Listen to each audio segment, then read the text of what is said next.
Welcome to my YouTube channel. My name is Coach Undress, and ladies, thank you for tuning in. Today we're going to talk about part 2 of a video we just did recently, and it's called Things Men Secretly Want But Are Afraid to Ask For. But before we get started, I really appreciate subscription, a nice big like, any comments, suggestions, recommendations, go ahead and leave them. This topic is actually a recommendation from someone who posted it on my videos before, and I just couldn't stop hearing about it from all the other women I coach and the comments below. So I decided to make this a 2-part video. Number 1, allow him to learn. What does that specifically mean? I know, right? Why am I trying to allow him? He is allowed to learn. I understand you are, and I'm pretty sure you're very supportive about that. But us men, who we are very stuck in our own ways, don't like to show the process of things. We like to show results. So when you kind of give that support of allowing him to learn with mistakes, that's the key part, then you're really showing him like, wow, I don't even care if you succeed in this or even if you build that cabinet the right way. I love your effort. And that's what the whole idea is about. The bigger underlying meaning behind all this, allowing him to learn, is the fact that he's putting effort to keep on trying to learn something, either to benefit him, yourself, or trying to impress you.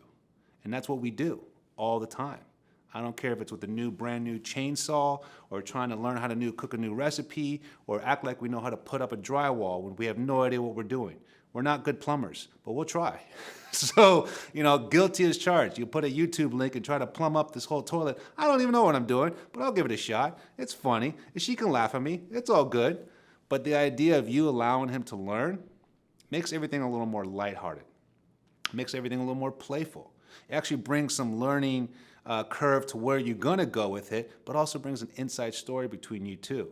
A funny story. Remember that time when you were trying to fix the sink and it kind of broke and you got brown water coming out? That was, yeah, I do remember, yeah. Whatever it is, it's a beautiful moment between you two, allowing him to learn, not putting so much pressure. If he's not even trying to do anything, then we have a different topic. Then we got to talk one-on-one about this. But the fact that he's trying something, allowing him to learn with support and grace goes a long way. Number 2, this goes both ways, so don't take it offensive, please. Keep looking good. Keep looking good. Keep looking fresh. Keep looking nice. Keep looking sharp. Keep looking sexy. Keep looking hot. But the idea is you're doing this because you're also telling him, hey, buddy, ease up on the cheesecake. Maybe we should take a little less of that beer, make it light beer. The idea is not necessarily for the six-pack and the swimsuit body, but health. The idea is to be healthy. I don't care about the specific goals or the weight. Being healthy. The healthier you are inside, the healthier you are up here, and everything unfolds from there. So again, it's not about nutritional plan or dieting or hitting the gym 6 days a week, but small things to keep yourself healthy, small things to keep yourself in a good hygiene of things. It's not about brands, it's not about expenses, it's not about prices, but keep looking good. There's those days to be lazy, there's those days to rock the pajamas, those days to get dirty, go on your knees and start cleaning the floors. I do it. I will never say anything that I haven't done. So if I gotta go in there and do some yard work, no problem. If I gotta, pick up some dog, I'm gonna go do it. If I gotta change a diaper, I'll go do it. But when there's time to look good, like I remember my brother always say, when you find a woman who can look cute in the morning, beautiful at daytime, and sexy at night, ooh, that's a combination that is just deadly. And it has nothing to do with being all dolled up. It's just more of just the small things. And the idea, though, is because you're going to project this so he sees that he's got to take care of himself. So again, I said this in the very beginning. It's a two-way road, a mutual thing. Inspire him, motivate him if he's not doing that. If he's trying to ask that and demand that from you and you're not doing it because he's not doing it, then the idea is someone should initiate it. Hopefully he's doing it for himself. And if he's not, you could be a good reminder on that. All right? Again, it's all about health, internal health.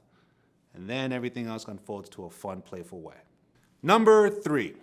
But before we go into number 3, again, would you mind hitting that subscription, a like if you happen to like this video, any comments or suggestions below? I love looking at them.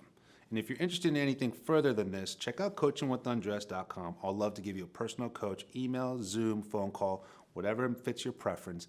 I'll make sure to keep you on the right track to give you the healthiest form of a relationship that you're looking for. Number 3, and again, this goes both ways, so it's very mutual. Appreciate and acknowledge his value. And again, both ways. When you start to say or think, not you all, but people, let's just say that, let's correct me if I'm wrong. When people start to say and think, you're supposed to know that. You're supposed to do that. There's a very ugly, unattractive tone under that really takes things for granted. That really does start to resent certain things or people. You're supposed to know that. You're supposed to do that. And I'm not talking about the bigger things of being faithful and communication and honesty and support and loyalty. I'm talking about the everyday small things. It almost comes back with earlier in the first video about letting him some space, or earlier number 1 about let him show results and let him learn new things. Putting that pressure of you're supposed to know that, you're supposed to do that, it really kills the romance. Because at the end of the day, you want the results. You want him to know that. You want him to learn that. So let's make it a more playful way. I want you to get your results. I want you to get your questions answered. But if it comes off in an obligational tone or a chore or a demand, I understand you want the goal. I understand you want the result and the answer. That's not very attractive, though. Make it more constructive. Make it more flirtatious. Make it more fun. Make it more playful. You're supposed to know that. Okay, let's change that wording and tone and saying, hey, I really appreciate you did that, but next time I thought I like this, though. Is that cool?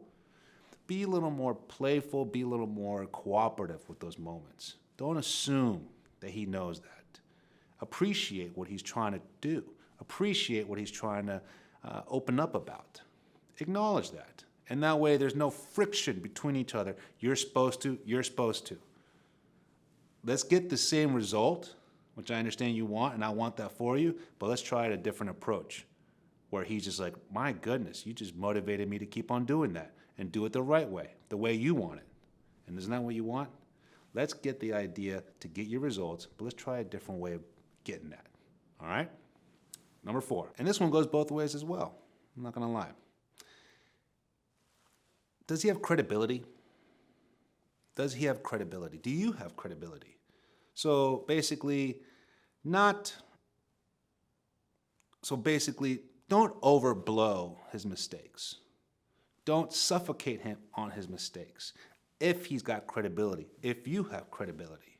Again, this has something to do with number 1, where allowing him to learn, allowing him to try, allowing him to grow, vice versa, mutually. But if you make a mistake or if he makes a mistake and he's got so much credibility on something, don't kill him on it. It's almost like they say, it takes a lifetime to build a reputation, but it takes 1 second to destroy it. 1 second. And that's not fair to live on the way of living on walking on eggshells or always looking over your shoulder with something. If he's got credibility on anything, small things, ladies, small things. We're not talking about the big things. We are talking about the big things. Let's get a coaching call so we can fix those.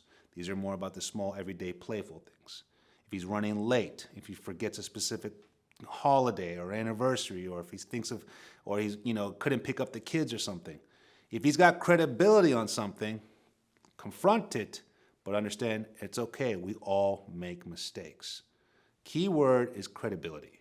So I understand I don't want you to do anything where you feel like you're keeping on giving him a chance. You keep on looking the other way and biting your tongue. That's not healthy.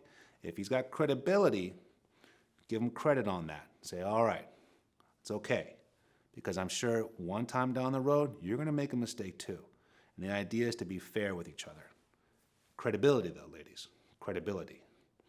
That being said, I just want to say thank you so much for tuning in. If you all have any questions or are curious or interested in any coaching sessions, please check out coachingwithundress.com. I'm more than happy to help. Thank you, and I'll see you soon.